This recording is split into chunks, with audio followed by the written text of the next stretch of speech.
Very good evening to all of you guys. कैसे हैं आप सभी? So I hope you all are doing great. Very good evening to all of you guys.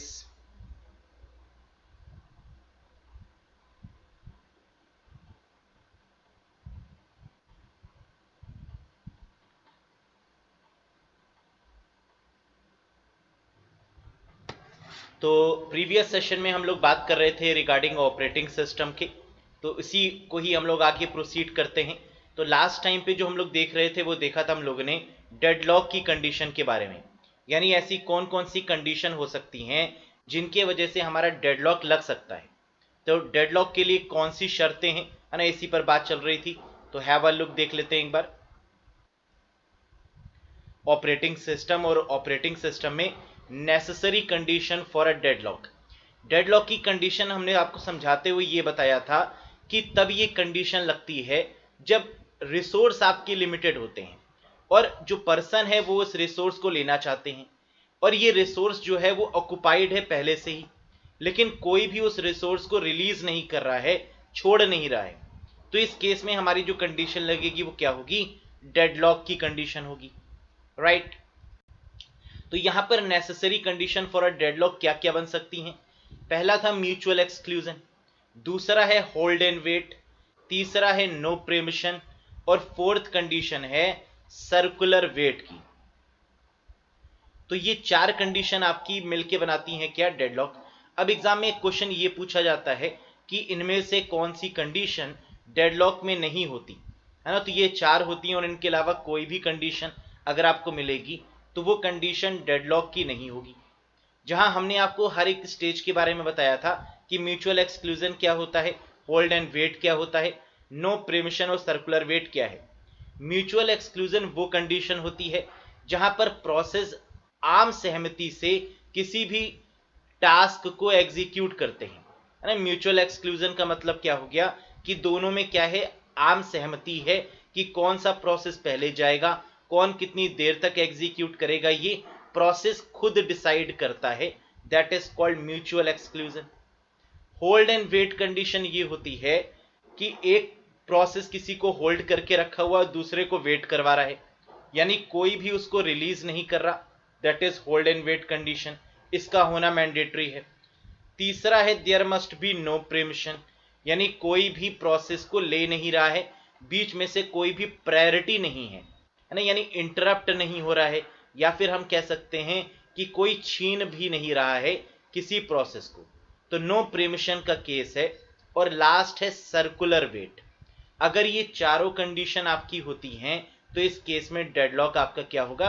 Appear होगा। Circular wait का मतलब क्या है कि यानी वेटिंग काफी लंबी हो रही है ना, जब कोई रिलीज करेगा ही नहीं किसी एक पार्टिकुलर प्रोसेस को तो नो डाउट कि वो वेटिंग क्या होगी, काफी लंबी हो जाएगी, and that is called circular wait. तो एक एक करके देखते हैं। सबसे पहले अब यहां पर सीपीयू शेड्यूलिंग एल्गोरिथम क्राइटेरिया क्या है, यानी सीपीयू शेड्यूल करने के लिए देखिए हम लोग बात क्या कर रहे थे, प्रोसेस को सिंक करने के लिए। तो सीपीयू को जो प्रोसेस मिलता है वो कहां से मिलता है? रैम से मिलता है। तो प्रोसेस वेट कहां पर करता है ना, रैम में वेट करता है। तो सीपीयू शेड्यूलिंग एल्गोरिथम क्राइटेरिया क्या क्या हो सकते हैं, है ना, हैव अ लुक। इस क्राइटेरिया में चार मेन इंपॉर्टेंट फैक्टर हैं। तो सीपीयू में जब कोई भी प्रोसेस जाता है तो ये चार स्टेजेस वहां पर होती हैं। कौन कौन सी स्टेज है? Average waiting time. Average waiting time मतलब कितना समय लग रहा है, कितना वेट करना होगा किसी भी प्रोसेस को। एवरेज रिस्पॉन्स टाइम, यानी कितनी देर में पहली बार उसको सीपीयू मिला, यानी प्रोसेस को सीपीयू पहली बार कब मिला, that is called average response time. तीसरा है सीपीयू यूटिलाइजेशन, किस प्रोसेस ने कितना सीपीयू यूटिलाइज किया, कितनी देर वो सीपीयू में रुका, that is called CPU utilisation. और लास्ट है आपका थ्रूपुट, यानी थ्रो पर यूनिट टाइम, यानी कितनी जल्दी कोई भी प्रोसेस एग्जीक्यूट हो गया या टर्मिनेट हो गया, है ना, that is called its throughput. तो इन चार फैक्टर्स पे हमारी सीपीयू शेड्यूलिंग एल्गोरिथम डिपेंड करती है। बिल्कुल देखिए कई सारे फैक्टर्स हैं, अगर आप सोचिए थोड़ा सा तो प्रोसेस जो है वो कई सारे फैक्टर्स पे डिपेंड होता है। कोई प्रोसेस बहुत जल्दी एग्जीक्यूट हो जाते हैं, कोई बहुत टाइम टेकिंग होते हैं। कई बार प्रोसेस बहुत सारे हो गए तो रैम में उनका वेटिंग टाइम बढ़ जाएगा, कई बार प्रोसेस कम हुए तो उनका रिस्पॉन्स टाइम क्या होगा, कम हो जाएगा, है ना। तो इस तरीके से कई सारे फैक्टर्स होते हैं। एक बार देख लेते हैं यहां से एवरेज वेटिंग टाइम का क्या मतलब है सीपीयू शेड्यूलिंग में। Process is sitting in a ready state, यानी रैम रेडी की जब भी बात होगी तो इसका मतलब रैम की बात होगी, and waiting to enter into the CPU या प्रोसेसर कॉल्ड वेटिंग टाइम, और वो एंटर होना चाह रहा है कहां पर, सीपीयू में या प्रोसेसर में, इसी को हम बोलते हैं क्या, एवरेज वेटिंग टाइम। यानी इन शॉर्ट अगर हम बोलें तो कितनी देर तक कोई भी प्रोसेस रैम में रुका, है ना, that is called average waiting time. समझ गए। तो जब भी एग्जाम में क्वेश्चन रैम से पूछा जाएगा कि प्रोसेस कितनी देर स्टे कर रहा है रैम के अंदर, इसी को हम लोग क्या बोलेंगे, एवरेज वेटिंग टाइम बोलेंगे। नेक्स्ट है आपका average response time. Response time का मतलब, जैसे हमने आपसे कोई क्वेश्चन पूछा और आपने सबसे पहले आंसर कब दिया उस क्वेश्चन का, तो यही तो रिस्पॉन्स टाइम होगा, है ना। ये आपने कोई क्वेश्चन पूछा और हमने उस क्वेश्चन का कितनी जल्दी आंसर किया, तो that is what we call response time, है ना। तो यानी सोचने में लगा समय, है ना, उसको थिंक करने में लगा समय। तो first time to get a processor is called a response time. जब पहली बार सीपीयू किसी प्रोसेस को मिलता है तो वहां से हम कैलकुलेट करते हैं कि रैम से और पहली बार एलोकेट होने में कितना समय लगा, that is called response time. और ये रिस्पॉन्स टाइम कम होना चाहिए या ज़्यादा होना चाहिए, तो हम जानते हैं रिस्पॉन्स टाइम हमेशा क्या होना चाहिए, कम होना चाहिए। तो जितनी जल्दी मैं आपके क्वेश्चन का आंसर करूं, है ना, उतना ही बेटर होगा। तो इसका मतलब कम समय में आंसर करना। वैसे ही एवरेज रिस्पॉन्स टाइम का मतलब क्या है कि कम समय में जो प्रोसेस है वो रैम से सीपीयू में ट्रांसफर हो जाए, that is called average response time. Next है आपका सीपीयू यूटिलाइजेशन। देखिए पूरी जितनी भी अभी तक मेहनत हम लोग कर रहे हैं, इसके पीछे का मेन अगर हम आउटपुट देखें, रिजल्ट देखें, तो क्या है कि सीपीयू को बिल्कुल भी खाली नहीं छोड़ना है ना। हमने आपको पहले भी बताया था कि CPU must not be idle, CPU कभी भी आइडल नहीं होगा। लेकिन सीपीयू वो काम भी नहीं करेगा जो सीपीयू को नहीं करना चाहिए, है ना। जैसे इनपुट आउटपुट डिवाइसेस को मैनेज करना या आईओ रिक्वेस्ट को मैनेज करने का काम डीएमए कंट्रोलर को दे दिया गया। तो सीपीयू यूटिलाइजेशन का मतलब क्या है, more the CPU utilisation best use of resources. जितना ज्यादा अच्छे से हम सीपीयू को यूटिलाइज कर पाएंगे उतने ही अच्छे से हमारा सिस्टम क्या होगा, मैक्सिमाइज होके चलेगा। तो best use of resources. Last है थ्रूपुट। पुट का मतलब होता है पर यूनिट टाइम और थ्रो का मतलब होता है नंबर ऑफ प्रोसेस एग्जीक्यूटिंग। तो कितने प्रोसेस एक समय में एग्जीक्यूट हो रहे हैं, that is called throughput of the CPU. तो सीपीयू कितने समय में प्रोसेस को एग्जीक्यूट कर पा रहा है, एक समय में कितने प्रोसेस एग्जीक्यूट कर पा रहा है ना, इसी को हम लोग क्या बोलते हैं, थ्रूपुट बोलते हैं। Number of process executing per unit time बोलते हैं। समझ गए। अब सीपीयू शेड्यूलिंग के लिए ये तो हो गए टर्म्स जिस पर हम सीपीयू को शेड्यूल करते हैं। लेकिन मेन क्या होता है, मेन होता है एल्गोरिथम। यानी सीपीयू जो चल रहा है वो किसी ना किसी एल्गोरिथम पर ही चल रहा है। जैसे जितने भी सर्च इंजन हैं वो सब एल्गोरिथम पर चल रहे हैं, जितने भी ब्राउज़र हैं वो भी किसी ना किसी एल्गोरिथम पर चल रहे हैं। आप हमें यूट्यूब पर देख रहे हैं यहाँ पर, है ना, ये भी एक एल्गोरिथम इसके पीछे लगी हुई है, तभी आप इस समय पर लाइव हम लोग आकर कनेक्ट होकर डिस्कशन कर पा रहे हैं। तो ठीक इसी तरीके से सीपीयू में भी एक शेड्यूलिंग एल्गोरिथम लगी होती है और यही एल्गोरिथम डिसाइड करती है कि कोई प्रोसेस कैसे सीपीयू के पास में पहुंचेगा। How any process can enter into the CPU, this is only decided by the CPU scheduling algorithm. समझ में आ गया? क्लियर है यहां तक? तो अब एल्गोरिथम बेसिकली कौन कौन सी होती हैं, है ना, चलिए बात कर लेते हैं एक बार। तो देखिए काफी इंटरेस्टिंग है और इसके बारे में हम लोग पहले भी थोड़ा बहुत पढ़ चुके हैं, है ना, तो एक बार रिकॉल भी होगा यहाँ पे। सबसे पहली सीपीयू की एल्गोरिथम है first come first serve. First come first serve का मतलब क्या है, जैसे हम लोग हिंदी में कहते भी हैं, जो पहले आएगा उसको पहले मिलेगा, है ना। ऐसे ही होता है, जहां भी हम जाते हैं वहां पर क्या होता है, एक लाइन लगानी होती है ना। तो फर्स्ट कम, जो पहले आया उसको पहले सर्व किया जाएगा, that is first come first serve. देखो कितना आसान है, जो प्रोसेस पहले आया कंप्यूटर में, जो प्रोसेस पहले आया रैम के पास, उसे हम सीपीयू को पहले असाइन कर देंगे, that is first come first serve, right. तो चलिए देख लेते हैं, have a look. Simplest scheduling algorithm, it assign CPU to the process which arrives first. तो जो प्रोसेस रैम के पास पहले आया होगा वही हम सीपीयू को दे देंगे और सीपीयू उसी को ही एग्जीक्यूट कर देगा। The process whose arrival time is less schedule first, कह रहा है वो प्रोसेस जिसका अराइवल टाइम कम है वो पहले एग्जीक्यूट होगा, बिल्कुल सही बात है, यानी जो पहले आया होगा। इजी टू अंडरस्टैंड, इस एल्गोरिथम को समझना काफी आसान है, and can easily be implemented using Q data structure.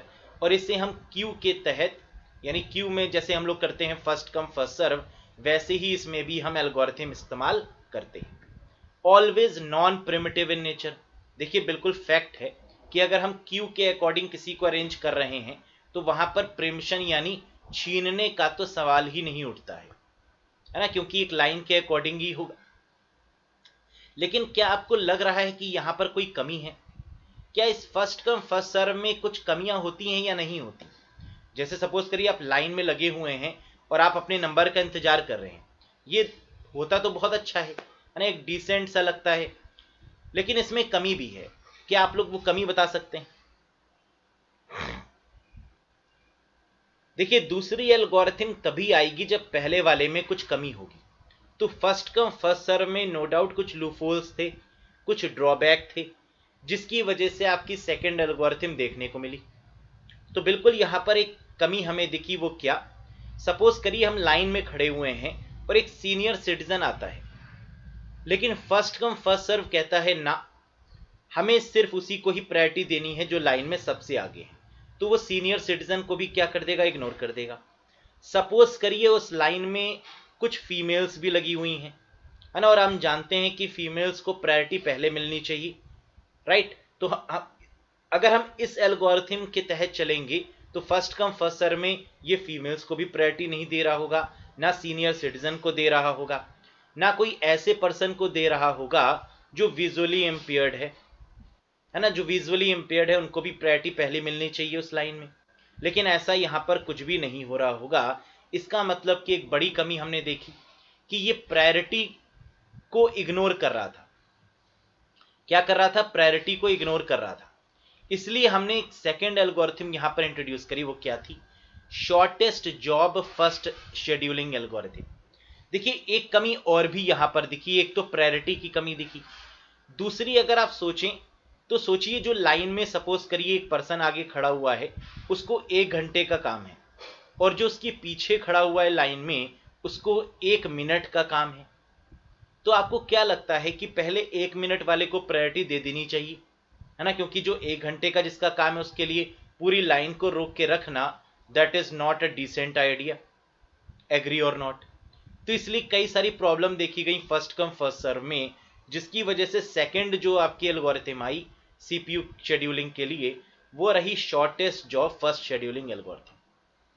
यानी ये एल्गोरिथम ये डिसाइड करती है कि जिस प्रोसेस का बर्स्ट टाइम कम है उसको पहले एग्जीक्यूट किया जाए, यानी जिस प्रोसेस में कम समय लग रहा है एग्जीक्यूशन में उसको पहले असाइन किया जाए, और जिसको बाद में, जिसमें ज्यादा समय लग रहा है ना, उसको बाद में प्रायोरिटी दी जाए।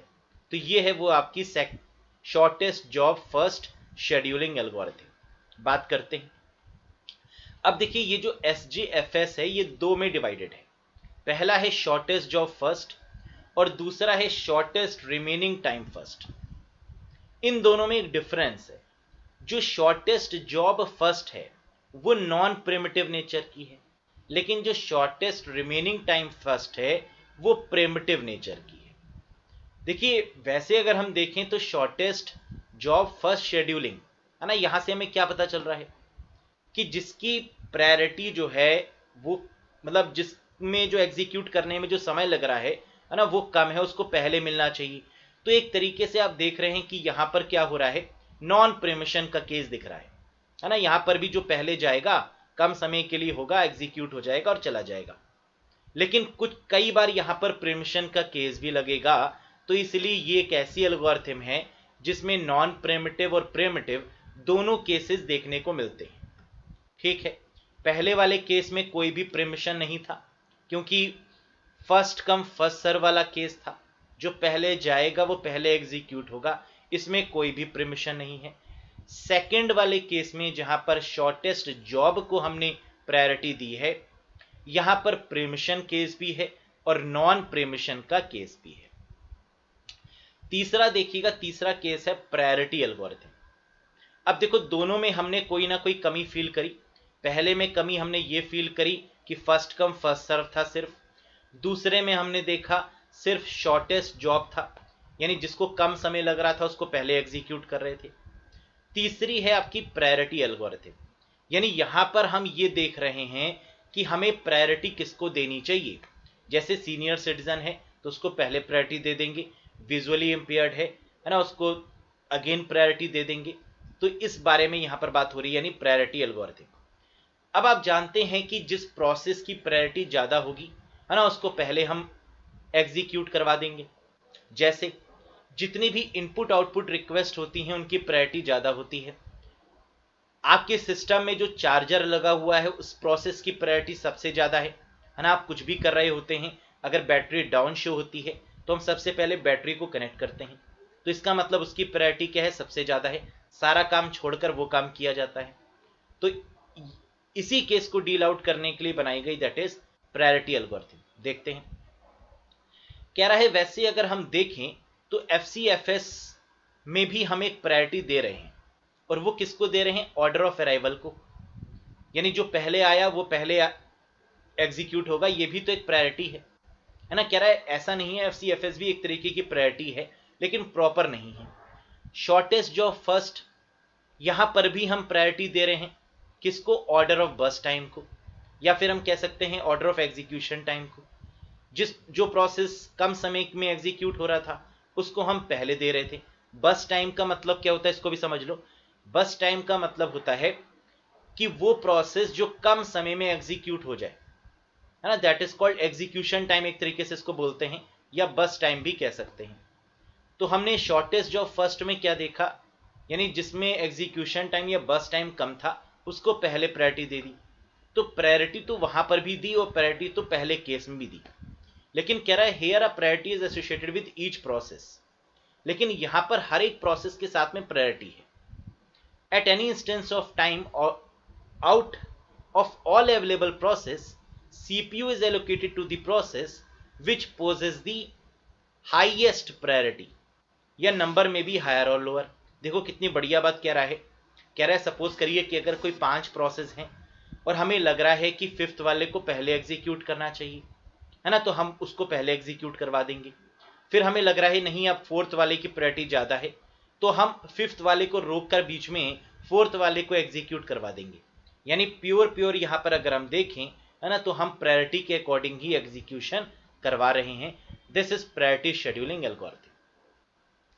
फोर्थ नंबर की जो हमारी एल्गोरिथम आ रही है that is round robin algorithm. Very important है ना, क्वेश्चन आता है यहां से।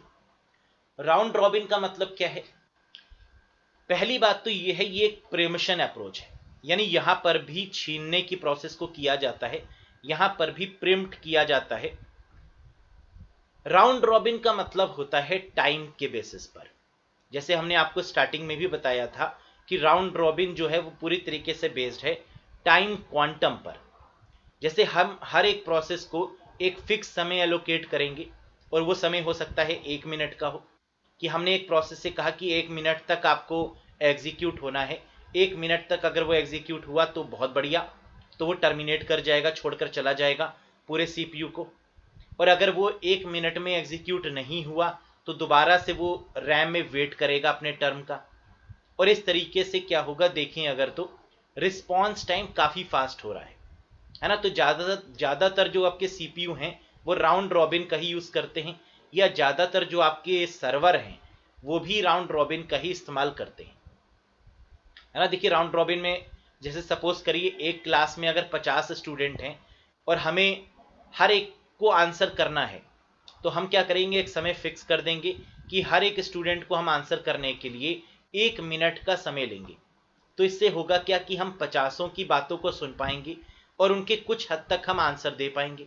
हो सकता है 1 मिनट में हम सभी का आंसर दे पाए, है ना। और अगर हम नहीं दे पाएंगे तो हम उस स्टूडेंट पर दोबारा लोड कराएंगे।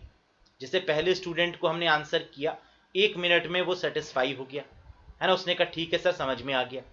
सेकंड स्टूडेंट पर हम गए, लेकिन उसको समझाने में 1 मिनट कम पड़ गया, तो हम वहीं पर रुक गए। फिर हम तीसरे स्टूडेंट पर गए 3rd मिनट पर, 4th मिनट पर 4th स्टूडेंट पर गए, और ऐसे करते करते हम 50 स्टूडेंट तक कवर कर लेंगे। लेकिन अब जो बीच में जिनकी प्रॉब्लम सॉल्व हो चुकी है वो चले जाएंगे, और जिनकी प्रॉब्लम सॉल्व नहीं हुई उन पर हम फिर 1 मिनट के लिए दोबारा आएंगे, है ना। तो ये प्रोसेस चलता ही रहेगा इस तरीके से। This is called round robin algorithm. Have a look. This algorithm is designed for time sharing system. तो टाइम की यहां पर इंपॉर्टेंस बहुत ज्यादा है। क्लाइंट सर्वर और गूगल के केस में राउंड रॉबिन का ही इस्तेमाल होता है। किस किस केस में? क्लाइंट सर्वर के केस में, या फिर गूगल या फिर सर्वर के केस में हम बोल सकते हैं राउंड रॉबिन का ही इस्तेमाल किया जाता है। देखो ऐसा नहीं होता है कि जब आप कभी गूगल पे सर्च करते हैं, है ना, तो गूगल ये नहीं कहता है रुक जाओ हम कहीं बिजी हैं, पहले उसका रिस्पॉन्स दे दें फिर आप पर आएंगे, है ना। ऐसा नहीं होता। वो आपकी रिक्वेस्ट को भी फुलफिल करता है और बाकियों की रिक्वेस्ट को भी फुलफिल करता है। तो यानी वो स्पेसिफिक टाइम बाउंड पर चलता है। where it is necessary to complete one process and then start another। कह रहा है where it is not necessary to complete, ये जरूरी नहीं है कि एक प्रोसेस को पूरा कंप्लीट किया जाए, है ना, ऐसा जरूरी नहीं है। अगर वो फिक्स ड्यूरेशन में कंप्लीट होता है then it's well and good, और अगर नहीं होता तो फिर से उस पर हम लोड कराएंगे। But to be responsive and divide time of the CPU among the process in the ready state. कह रहा है एक बहुत बढ़िया बात यहां पर लिखी है कि इससे नो डाउट जो रिस्पॉन्स टाइम होगा वो क्या होगा, बहुत तेज हो जाएगा। But to be responsive and divide time of the CPU, और इस तरीके से सीपीयू जो है वो हर एक प्रोसेस के टाइम को डिवाइड करके चल पाएगा, है ना। That is what we call round robin. आगे देखते हैं। Average response time is best in this model. Exam में क्वेश्चन आता है ऐसी कौन सी सीपीयू एल्गोरिथम है जिसमें जो रिस्पॉन्स टाइम है वो सबसे बेस्ट है। तो आंसर क्या होगा, राउंड रॉबिन का जो रिस्पॉन्स टाइम है, जो थ्रोपुट है आप कह सकते हैं, वो सबसे बेहतर है। Ready queue will be treated as a circular queue. यहां पर जो रेडी क्यू होगी, रेडी क्यू का मतलब क्या है, रैम और सीपीयू, है ना। रैम में जितनी देर रुकता है उसी को हम क्या बोलते हैं, रेडी स्टेट बोलते हैं। तो ready queue will be treated as a circular queue. ऐसा क्यों लिखा गया आप समझ रहे होंगे कि रैम से सीपीयू में गया, और अगर सीपीयू में एग्जीक्यूट नहीं हो पाया तो फिर से रैम में आ रहा है ना, फिर से वो सीपीयू में जा रहा है। तो एक तरीके से सर्किल बन रहा है इसके बीच में। तो ready queue will be treated as a circular queue, यानी रैम जो है वो एज अ सर्कुलर ट्रीट किया जाएगा, क्योंकि रैम और सीपीयू के बीच में क्या है, बार बार प्रोसेस आ रहा है, जा रहा है, फिर आ रहा है, फिर जा रहा है। If we fix a time quantum up to which a process can hold the CPU in one go, within which a process terminate or process must release the CPU and re-enter in a circular queue and wait for the next chance। देखिए यही बात वो कह रहा है कि एक fix time के लिए प्रोसेस एंटर होगा, और अगर वो एग्जीक्यूट हो जाता है तो वेल एंड गुड, और नहीं होता है तो फिर से वो अपने चांस का इंतजार कर रहा होगा कि मेरा नंबर कब आएगा। ठीक है, तो उसे पता है मेरा नंबर जो है फिर से 1 मिनट के बाद में आने वाला है। लेकिन यहां अगर आप सोच के देखें तो एक ड्रॉबैक भी है। अगर आप सोच के देखें तो यहां पर एक ड्रॉबैक भी है। क्या लग रहा है आपको, राउंड रॉबिन में ड्रॉबैक क्या हो सकता है? तो शायद आपने सोच लिया है ड्रॉबैक ये हो सकता है कि अगर सपोज करिए हमने 1 मिनट की जगह हर एक प्रोसेस को 5 मिनट का समय दिया कि जितने भी प्रोसेस हैं वो 5 मिनट के लिए एलोकेट होंगे, और 5 मिनट में वो एग्जीक्यूट हो गए तो सही, नहीं तो फिर दूसरा आएगा। अब इस केस में क्या होगा, जरा ध्यान से आप देखिए। अब इस केस में ये होगा कि वो प्रोसेस जो 1 मिनट में एग्जीक्यूट हो सकता था वो 1 मिनट में एग्जीक्यूट हो गया, लेकिन 4 मिनट तक वो खाली बैठा रहा, है ना। सीपीयू 4 मिनट तक क्या हुआ, आइडल रहा। समझ रहे हैं आप इस बात को, क्योंकि वो एक प्रोसेस के लिए 5 मिनट एलोकेटेड है। फिर 5 मिनट के बाद ही दूसरा प्रोसेस उसमें आ सकता है ना। अब सपोज करिए कि दूसरे प्रोसेस को 3 मिनट लगने थे और हमने 5 मिनट दिए हुए हैं, तो अब इस केस में क्या होगा कि फिर वहां पर 2 मिनट के लिए आपका सीपीयू आइडल रहेगा। क्लियर है, समझ में आ रहा है। एक यहां पर और भी दिक्कत है, वो दिक्कत क्या है जरा फिर से समझिएगा। पहला तो ये है कि अगर टाइम ज्यादा हुआ है ना तो प्रॉब्लम। दूसरी प्रॉब्लम ये भी है कि प्रोसेस को सीपीयू में आना और सीपीयू से निकलना, इन दोनों में भी समय लगता है, जिसको राउंड रॉबिन जो है वो इग्नोर कर देता है। जैसे अगर हमने 1 मिनट का समय दिया तो कई बार प्रोसेस सीपीयू में आएगा और कई बार प्रोसेस सीपीयू से जाएगा, है ना, रैम में जाएगा वापस सर्कुलर में। तो इसमें भी काफी सारा प्रोसेस लगता है, सीपीयू काफी समय के लिए इसमें आइडल रहता है ना। तो प्रॉब्लम ऐसा नहीं, यहां पर भी है, लेकिन फिर भी इसको हम one of the idle algorithm मानते हैं, one of the best responsive algorithm मानते हैं। समझ में आ गया। It is primitive in nature, बिल्कुल प्रिमिटिव है ना। रीजन क्या है, क्योंकि 1 मिनट के बाद दूसरा प्रोसेस छीन लेगा उस जगह को, सीपीयू को छीन लेगा और पहले वाले प्रोसेस को वेट करना होगा। तो ये प्रिमिटिव इन नेचर है, ये बात समझ में आ चुकी है।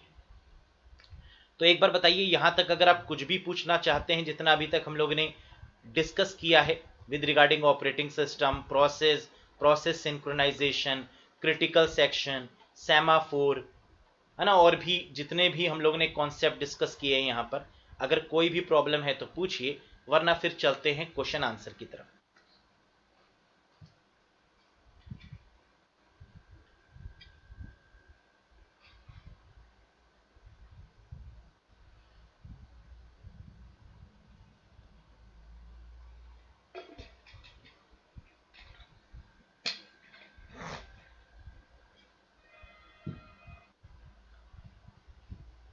Very good.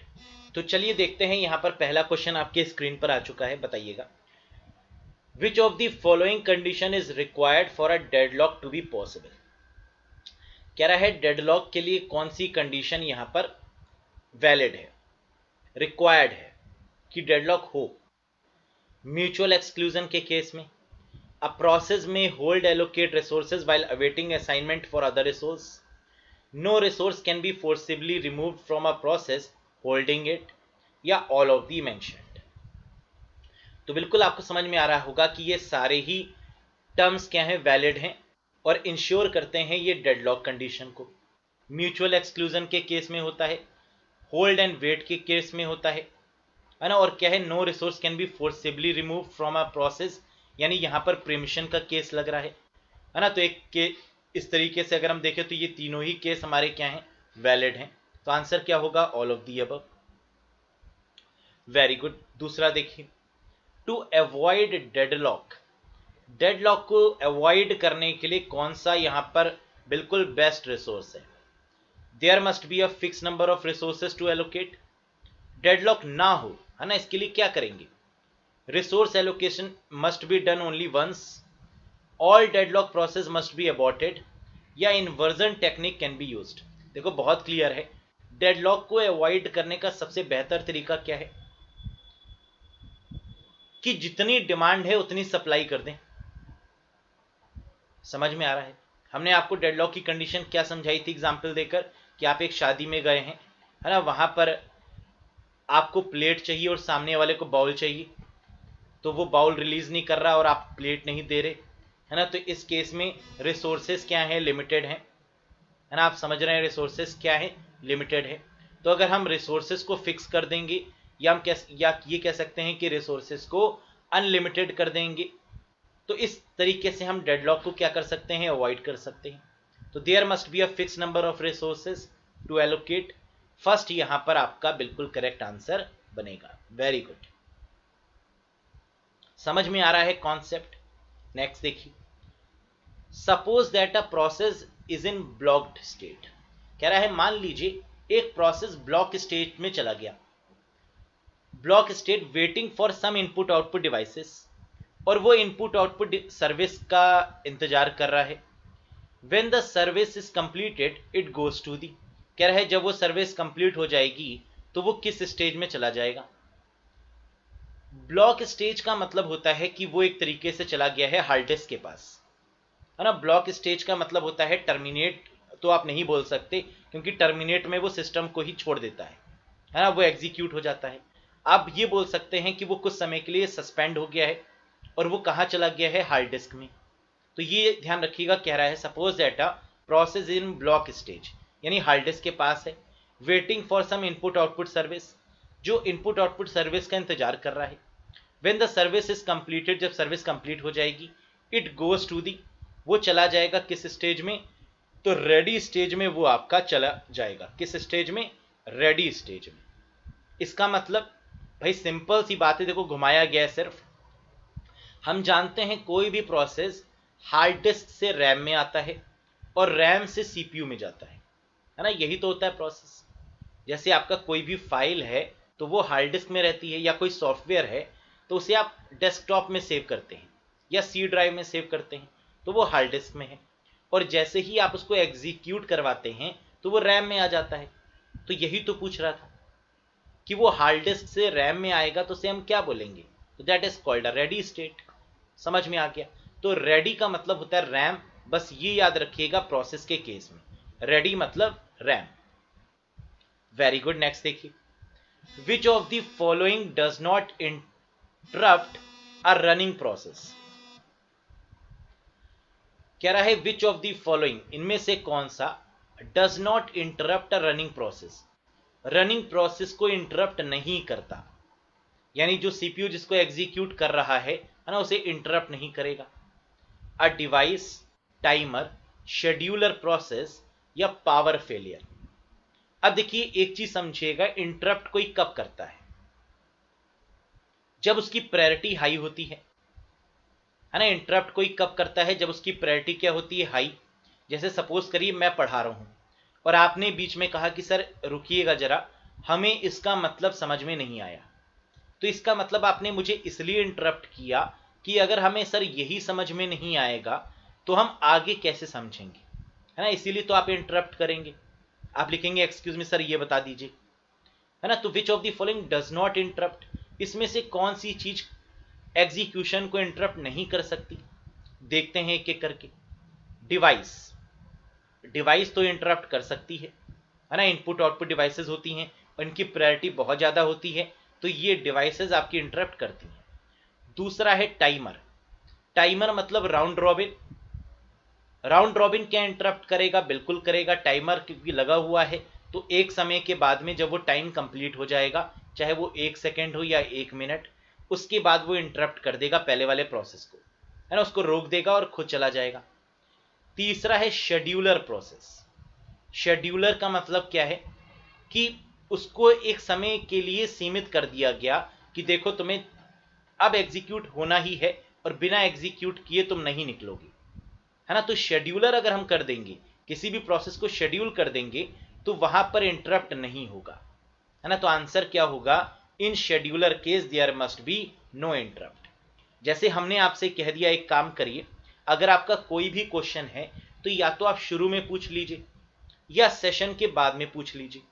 अगर हम आपसे ये बात बोल रहे हैं तो क्या जब हम पढ़ा रहे होंगे तो आप बीच में हमसे कुछ पूछेंगे, तो आंसर है नहीं, क्योंकि हमने पहले ही कह दिया है क्वेश्चन या तो आप शुरू में पूछेंगे या तो आप लास्ट में पूछेंगे। तो हमने आपको क्या किया, एक शेड्यूल दे दिया, टाइम दे दिया कि इसी के दौरान आप क्वेश्चन पूछ सकते हैं, बीच में नहीं, दैट इज शेड्यूलर। लेकिन हमने आपसे कहा कि नहीं आप क्वेश्चन कभी भी पूछ सकते हैं, तो इसका मतलब आप इंटरप्ट कर सकते हैं बीच में कभी भी। पावर फेलियर के केस में भी इंटरप्शन देखिए होता है। अगर पावर फेल हो गया, यानी वही केस जो अभी मैंने बताया, सपोज करिए बैटरी आपकी डाउन हो गई, है ना, वो भी एक केस का पावर फेलियर ही है, तो वो आपसे बैटरी की डिमांड करता है तो इंटरप्ट है। या फिर सपोज करिए ऑपरेटिंग सिस्टम चलते चलते बंद हो गया तो आप कुछ कर ही नहीं पाएंगे, है ना, तो ये भी एक इंटरप्ट है। आप कितना भी इंपॉर्टेंट काम कर रहे थे, आपने कई बार देखा होगा जब आप सिस्टम को ऑन करते हैं, है ना, तो वो कई बार अपडेट में चला जाता है जो आपके हाथ में नहीं होता, तो अब अपडेट में अगर वो चला गया है तो इसका मतलब वो भी एक तरीके का क्या है, इंटरप्ट है। समझ में आ गया। नेक्स्ट देखिए, if a process is executing in its critical section, अगर कोई प्रोसेस क्रिटिकल सेक्शन में एग्जीक्यूट कर रहा है। अब क्रिटिकल सेक्शन जरा याद करिए क्या होता है। क्रिटिकल सेक्शन वो होता है जहां पर एक प्रोसेस एक समय पर एक ही प्रोसेस एग्जीक्यूट हो सकता है ना, वो एरिया जहां पर एक समय पर एक प्रोसेस ही एग्जीक्यूट हो सकता है, that is called a critical section, और दूसरा वाला बाहर वेट करता है ना, वही आपका क्या है, क्रिटिकल सेक्शन है। If a process is executing in its critical section, अगर कोई प्रोसेस क्रिटिकल सेक्शन में एग्जीक्यूट कर रहा है, then no other process can be executing in the critical section, बिल्कुल सही बात है। तो इस केस में कोई दूसरा प्रोसेस क्रिटिकल सेक्शन में एग्जीक्यूट नहीं करेगा, very true. What is this condition called, इस कंडीशन को क्या बोलते हैं, जल्दी से बताइए। Mutual exclusion, critical exclusion, synchronous exclusion या एसिंक्रोनस एक्सक्लूजन। तो पढ़ते ही समझ में आ गया होगा, this is called mutual exclusion, है ना, क्योंकि पहला वाला एग्जीक्यूट कर रहा है, दूसरा वाला नहीं वहां पर करेगा, तो इसे हम क्या बोलेंगे, that is called mutual exclusion. समझ में आ रहा है। म्यूचुअल मतलब आप कह सकते हैं एक समय पर एक, राइट, ये डिसाइड हो गया है, एक समय पर एक। Next, which one of the following is a synchronization tool. हम लोग ने प्रोसेस सिंक्रोनाइजेशन बहुत अच्छे से पढ़ा, बहुत डिटेल में पढ़ा, है ना। तो यहां पर कह रहा है, ये बताइए कि प्रोसेस को सिंक करने के लिए किस टूल का इस्तेमाल करते हैं, थ्रेड का, पाइप का, सेमाफोर का या सॉकेट का। तो शायद ये क्वेश्चन गलत हो ही नहीं सकता। हम लोग ने सेमाफोर पढ़ा था बहुत अच्छे से, कि सेमाफोर एक तरीके का क्या होता है, वेरिएबल होता है ना, जहां पर इसकी एक वैल्यू होती है, वेरिएबल की वैल्यू होती है 0 या 1, है ना। जहां हमने आपको एक एग्जाम्पल भी देकर बताया था कि बेसिकली जो आपके बल्ब होते हैं लगे हुए, है ना, या तो हमने बताया था आपको ट्रायल रूम में बल्ब जो लगे होते हैं, या जो ऑपरेशन थिएटर में जो बल्ब लगे होते हैं, वो भी 0-1 पे काम करते हैं, और इसी को हम लोग क्या बोलते हैं, सेमाफोर। और इस तरीके से सिंक्रोनाइजेशन हम एस्टैब्लिश कर सकते हैं, राइट। नेक्स्ट देखिए, process synchronization can be done on, process का जो सिंक्रोनाइजेशन है वो किस लेवल पर किया जा सकता है, सिर्फ हार्डवेयर लेवल पर किया जा सकता है, सिर्फ सॉफ्टवेयर लेवल पर किया जा सकता है, दोनों हार्डवेयर और सॉफ्टवेयर पर किया जा सकता है, या नन ऑफ दी मेंशन्ड। तो बिल्कुल प्रोसेस सिंक करने के लिए हमें कर्नल में भी करना होगा चेंज, है ना, कर्नल को भी मेंटेन करना होगा, और साथ ही साथ हमें क्या करना होगा, सॉफ्टवेयर को भी मैनेज करना होगा। तो हार्डवेयर और सॉफ्टवेयर दोनों का ही ये कॉम्बिनेशन होता है, that is both hardware and software. तो process synchronization can be done in the hardware as well as in the software too. Next देखिए, which scheduling algorithm allocate the CPU first to the process that requires the CPU first। कह रहा है कौन सी scheduling algorithm में CPU को सबसे पहले process allocate होगा, बताइए बताइए। तो सबसे पहले एलोकेट होने का मतलब क्या है, first come first serve, shortest job scheduling, priority scheduling, या नन ऑफ दी अबव। तो which scheduling algorithm allocate the CPU first, first लिखा हुआ है means first come first serve, है ना, इसी में सबसे पहले एलोकेट किया जाएगा। वेरी गुड, समझ में आ रहा है, बहुत बढ़िया। Which algorithm is defined in time quantum. देखो बहुत जल्दी अब आप लोग कर लेंगे इस क्वेश्चन को। टाइम क्वांटम में कौन सी एल्गोरिथम लगती है, तो टाइम का मतलब राउंड रॉबिन। तो आंसर क्या होगा इसमें, second is the very correct answer ना, round robin scheduling algorithm is used for time quantum point of view. Shortest job नहीं होगा, प्रायोरिटी नहीं होगा, मल्टी लेवल क्यू शेड्यूलिंग भी नहीं होगा। Which one of the following is not be scheduled by the kernel. कह रहा है इनमें से कर्नल का काम कौन सा नहीं है, which one of the following is not be scheduled by the kernel. तो कर्नल इसमें क्या नहीं करेगा, कर्नल लेवल थ्रेड मैनेज नहीं करेगा, यूजर लेवल थ्रेड पर काम नहीं करेगा, प्रोसेस पर काम नहीं करेगा, या नन ऑफ दी मेंशन्ड। तो बहुत ही आसान सा क्वेश्चन है, कर्नल कोई भी काम यूजर लेवल पर नहीं करता, है ना। मैंने आपको बताया था कि अगर ऑपरेटिंग सिस्टम से हमें कोई काम करवाना है तो दो ही रास्ते हैं। पहला, या तो हम कर्नल के थ्रू वो काम करवा सकते हैं, है ना। हमने आपको बताया था कि कर्नल अगर हम चेंज कर देंगे तो सिस्टम की परफॉर्मेंस बढ़ सकती है, लेकिन वो रिस्की भी और इलीगल भी है, राइट। और दूसरा हमने आपको बताया था तरीका क्या हो सकता है।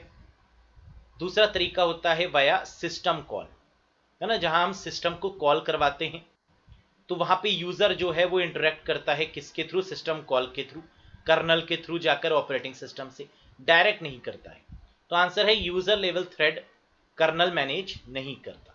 Which one of the following can not be scheduled या can not be managed by the kernel, user level thread.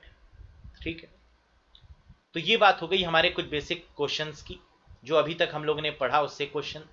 इसी तरीके के क्वेश्चन और भी पूछे जाते हैं, है ना। आई होप कि इसमें से आप कोई भी क्वेश्चन पूछेंगे तो आप बहुत अच्छे से कर लेंगे अगर आपको कॉन्सेप्ट समझ में आ गए होंगे तो। लाइनक्स ऑपरेटिंग सिस्टम भी एक सबसे इंपॉर्टेंट ऑपरेटिंग सिस्टम होता है और यहां से भी क्वेश्चन बनते हैं। देखिए, लाइनक्स के बारे में पहले हम आपको एक बार रिकॉल करवा दें, फिर हम क्वेश्चन पर चलेंगे। हमने क्या क्या बातें लाइनक्स से करी हैं और आप कितना जानते हैं, है ना। जरा एक बार सोच के देखिए लाइनक्स के बारे में, एक बार सोचिए आप क्या क्या जानते हैं। पहला पॉइंट जो आप जानते हैं वो क्या, लाइनक्स एक multi user multitasking operating system है। यस या नो, यस या नो। लाइनक्स एक मल्टी यूजर ऑपरेटिंग सिस्टम है, मल्टीटास्किंग है, पहला पॉइंट। दूसरा पॉइंट लाइनक्स के बारे में जो आप जानते हैं वो क्या, कि लाइनक्स को लाइनस टोरवाल्ड के द्वारा डेवलप किया गया। लाइनस टोरवाल्ड के द्वारा 1991 में डेवलप किया गया, जानते हैं ये बात। तीसरी बात जो आप जानते हैं लाइनक्स के बारे में वो क्या है, कि लाइनक्स एक ओपन सोर्स ऑपरेटिंग सिस्टम है। क्या है, एक ओपन सोर्स ऑपरेटिंग सिस्टम है, यानी फ्री ऑफ कॉस्ट है और एडिटिंग भी आप कर सकते हैं। फोर्थ पॉइंट जो आप लाइनक्स के बारे में जानते हैं वो क्या, कि लाइनक्स CUI के साथ साथ GUI बेस्ड ऑपरेटिंग सिस्टम भी है, यानी कंसोल के साथ साथ कैरेक्टर यूजर इंटरफेस भी है। कंसोल भी है, कैरेक्टर भी है और GUI भी है, ग्राफिकल यूजर इंटरफेस भी है ना। ये बात भी जानते हैं। इसके अलावा एक बात और भी जानते हैं आप लाइनक्स के बारे में, वो क्या है, कि लाइनक्स का जो इस्तेमाल है वो हैकिंग के लिए भी किया जाता है, जिसको हम लोग बोलते हैं काली लाइनक्स, है ना। शायद आप लोग ने बिल्कुल सुना होगा इसके बारे में कि जो हैकर होते हैं वो जिस लाइनक्स का यूज करते हैं वो होती है काली लाइनक्स।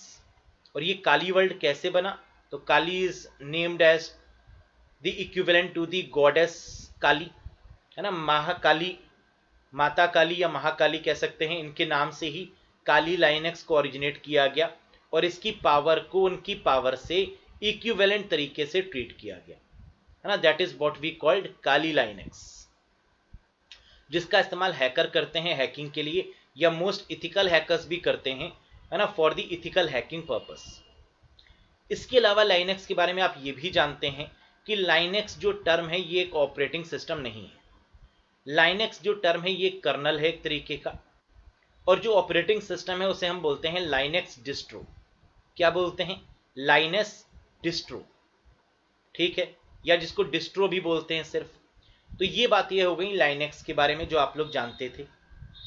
साथ ही साथ ये भी याद रखिएगा कि लाइनक्स में जो ब्लैक स्क्रीन होती है उसको टर्मिनल बोलते हैं, यानी लाइनक्स में जहां पर हम कमांड लिखते हैं, जिस कमांड प्रॉम्प्ट में हम कमांड लिखते हैं, है ना, that is what we call terminal. उसको क्या बोलते हैं, टर्मिनल बोलते हैं। क्वेश्चन कैसे पूछे जा सकते हैं लाइनक्स में, है ना, हैव अ लुक, देख लेते हैं एक बार। लाइनक्स के कई सारे वर्जन हैं, है ना, ये भी आप जानते होंगे, जैसे यूनिक्स का एडवांस्ड फॉर्म ही लाइनक्स है ना। पहली बात तो यही आप जानते हैं कि यूनिक्स का मॉडिफाइड फॉर्म क्या है, लाइनक्स है।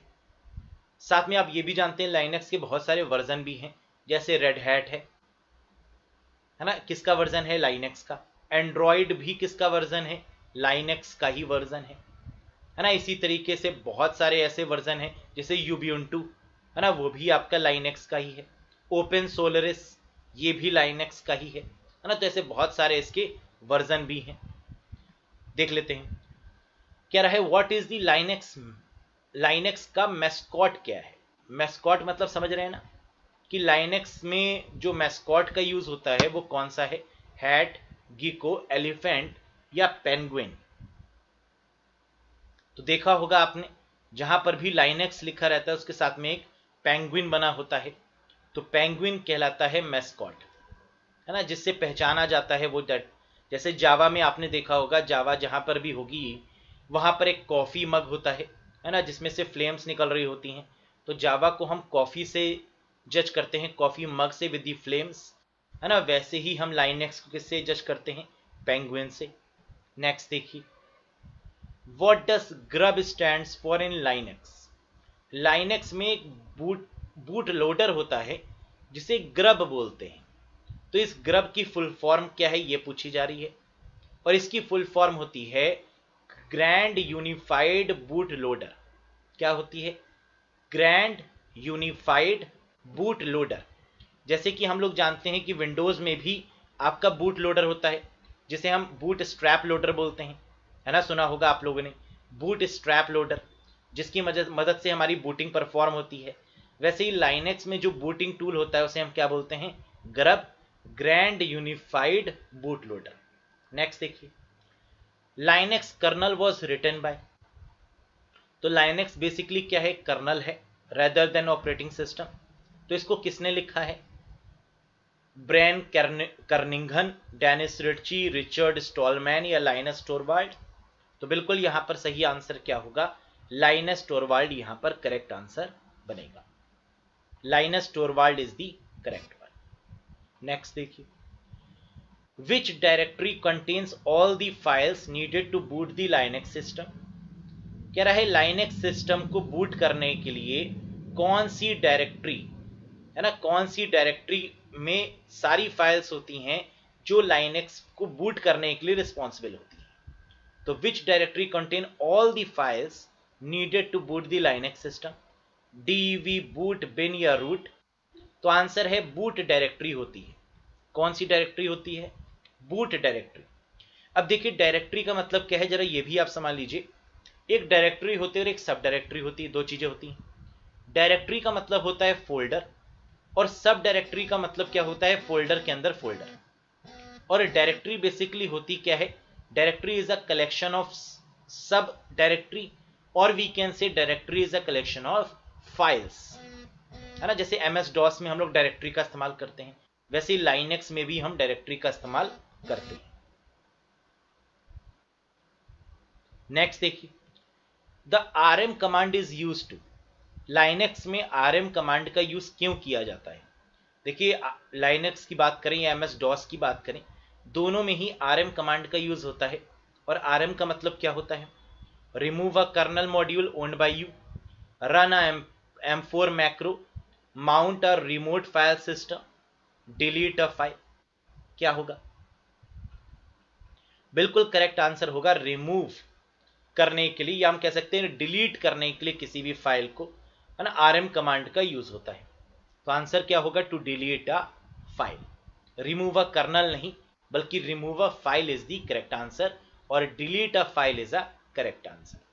नेक्स्ट देखिए, what is the maximum length of a file name on Linux.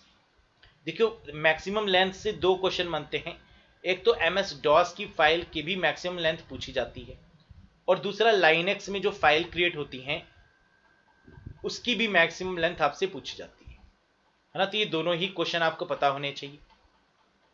तो DOS के केस में जो मैक्सिमम फाइल बनती है उसकी लेंथ होती है 8 कैरेक्टर की। कितनी होती है गाइस, 8 कैरेक्टर से बड़ा फाइल नेम नहीं हो सकता MS DOS के केस में।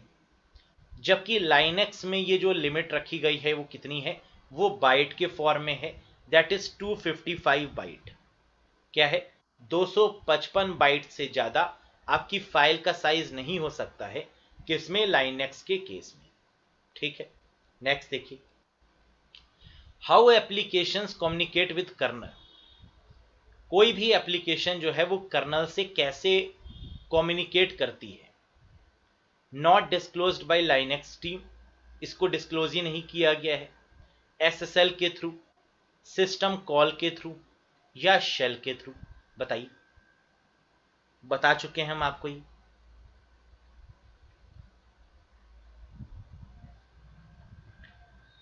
सो how applications communicate with the kernel, बहुत ही क्लियर है, with the help of system call, है ना। अभी मैंने आपको बताया था कि अगर हम डायरेक्टली ऑपरेटिंग सिस्टम को एक्सेस नहीं कर सकते, अगर हमें करना है तो via system call with the help of a kernel ये किया जा सकता है ना, that is via system call.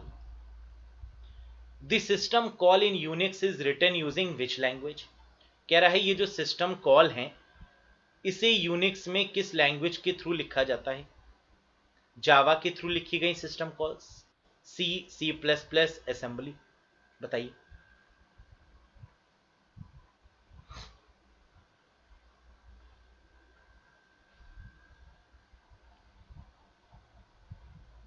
Very good.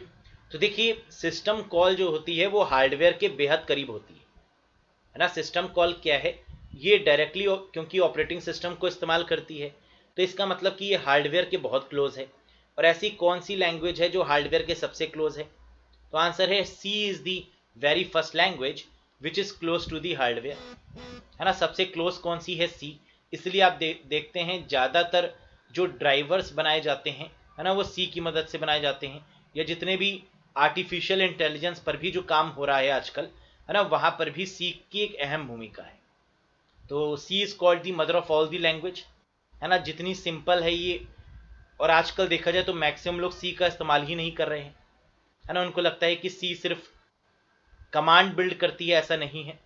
सी जो है वो काम करती है जो आजकल के समय में भी जितना भी ऑटोमेशन हो रहा है या इंटरनेट पर जो आईओटी पर काम चल रहा है, इंटरनेट ऑफ थिंग्स पर जो काम चल रहा है ना, वो सब सी लैंग्वेज की मदद से ही चल रहा है। तो ऑटोमेशन में भी सी का एक बहुत बड़ा रोल है।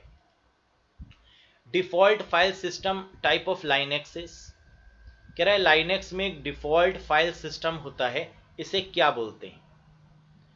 ETX, EXT4, ETX3 या मिमिक्स। तो करेक्ट आंसर यहां पर बनेगा EXT4 is the by default file system of Linux, जिसे एक्सटेंशन 4 के नाम से भी जाना जाता है। क्या बोलते हैं इसे, extension 4, EXT4। This is the by default file system of Linux.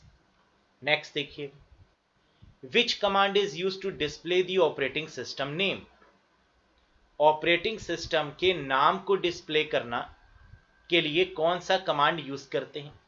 तो ऑपरेटिंग सिस्टम का भी एक नाम होता है ना, जैसे आप जानते हैं विंडोज 7 यूज कर रहे हैं या विंडोज 8 यूज कर रहे हैं, या यूजर बेसिस पर हम लोग नाम भी रख देते हैं उसका। तो उसे डिस्प्ले करने के लिए किस कमांड का यूज करते हैं, OS, यूनिक्स, कर्नल या यूनेम। तो आंसर होगा that is uname command, user name that is called uname command. What command is use to remove files, files को रिमूव करने के लिए कौन सा कमांड यूज करते हैं, DM, RM, डिलीट, इरेज या नन ऑफ दीज। तो किसी भी डायरेक्टरी में या किसी भी सब डायरेक्टरी में जो फाइल्स रखी होती हैं उनको रिमूव करने के लिए बेसिकली हम कौन सा यूज करेंगे, RM कमांड का यूज करेंगे।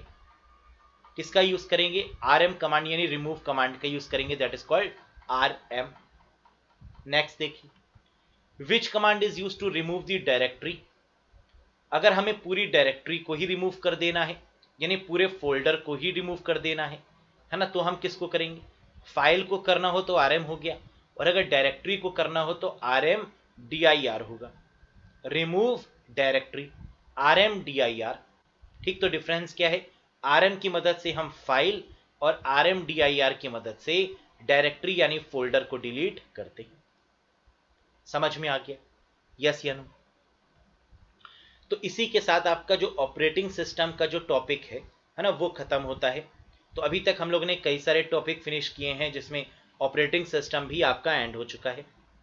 तो ऑपरेटिंग सिस्टम और फाइल सिस्टम के बारे में कैसे मैनेज होती हैं, है ना, ये हम लोग को समझ में आ गया है।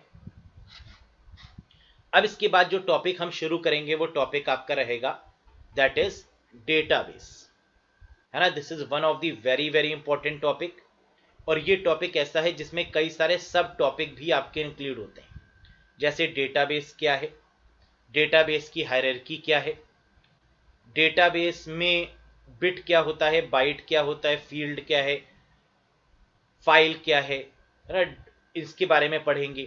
डेटा डीबीएमएस के बारे में पढ़ेंगे, आरडीबीएमएस के बारे में पढ़ेंगे, है ना, साथ में कीज के बारे में हम लोग पढ़ेंगे, और इसके अलावा एसिड प्रॉपर्टी क्या होती है इसके बारे में पढ़ेंगे, है ना, डिफरेंट तरीके के किस तरीके से हम डेटाबेस को मैनेज करते हैं, और इनके टॉपिक वाइज हम लोग क्वेश्चन भी देखेंगे।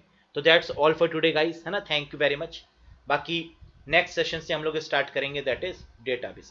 तो साथ ही साथ आप लोग रिवाइज करते चले, जो भी चैप्टर हम कंप्लीट कर दें उसको मैक्सिमम टाइम रिवाइज करिए, है ना, क्योंकि क्वेश्चन इसके बाहर नहीं आएगा, ये डैम श्योर है। बस आप कितने अच्छे से रिवाइज करते हैं, है ना, इट्स अप टू यू। तो thank you very much guys for today, है ना, rest we will discuss in the next class.